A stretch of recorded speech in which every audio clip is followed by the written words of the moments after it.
নতুন একটা ভিডিওতে সবাইকে স্বাগতম। আশা করি সকলেই ভালো আছেন। আমি বাড়িতে যেভাবে মশলা তৈরি করি সেটাই আপনাদের সঙ্গে শেয়ার করলাম। ভিডিওটা যদি ভালো লেগে থাকে লাইক কমেন্ট আর শেয়ার করে দেবেন। এইসব উপকরণগুলো আমি নিয়ে নিয়েছি। প্রথমেই আমি উনুনে কড়াই বসিয়ে দিয়েছি। কড়াইয়ের ধনিয়াটা ভালো করে ভেজে নিচ্ছে।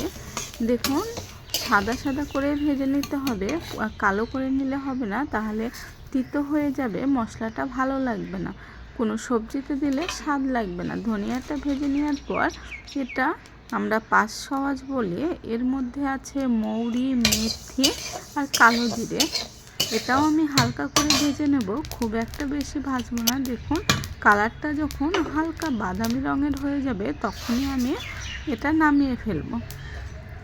এরপর আমি দারুচিনি আর এলাচটা ভেজে নিচ্ছি।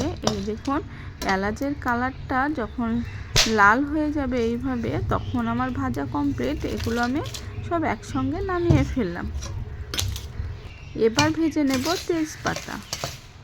তেজপাতাটা খুবই অল্প আঁচে ভেজে নিতে হবে। যখন একেবারে মুচমুচে হয়ে যাবে, হাতে একটা তেজপাতা নিয়ে আপনারা বুঝতে পারবেন যে কতটা মুচমুচে হয়েছে, তখনই নামিয়ে ফেলবেন।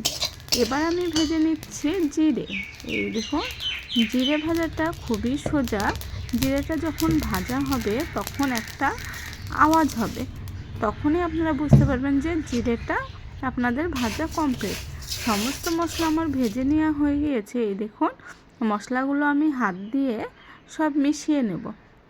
এগুলো আমার ধনিয়া গুঁড়ো, ধনিয়ার সঙ্গে তেজপাতা, এলাচ, শাঁট, মৌরি, কালো জিরা সমস্ত কিছু আমি একসঙ্গে এইভাবে হাত দিয়ে মিশিয়ে নেব।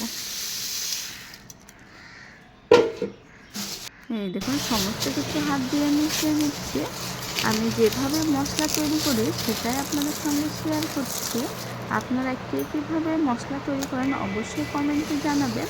এরপর আমি একটা মিক্সচার গ্রাইন্ডার নিয়ে নিয়েছি। এই দেখুন, এর মধ্যে এগুলো দিয়ে গরম অবস্থাতে দিতে হবে, গরম থাকাকালীন, তাহলে খুবই ভালো করে পিষে নেওয়া হবে। এই দেখুন কতটা সুন্দর হয়েছে না? এইভাবে সমস্ত মশলাগুলো আমি মিক্সচার গ্রাইন্ডারে গুঁড়ো করে নেব।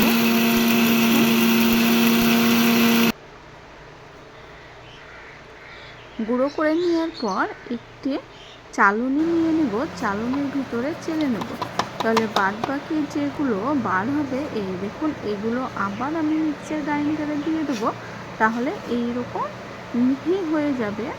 এইভাবে মশলা তৈরি করে তরকারিতে দিলে তার স্বাদ দ্বিগুণ হয়ে যাবে। আপনারা অবশ্যই এইভাবে একবার বাড়িতে মশলা তৈরি করো।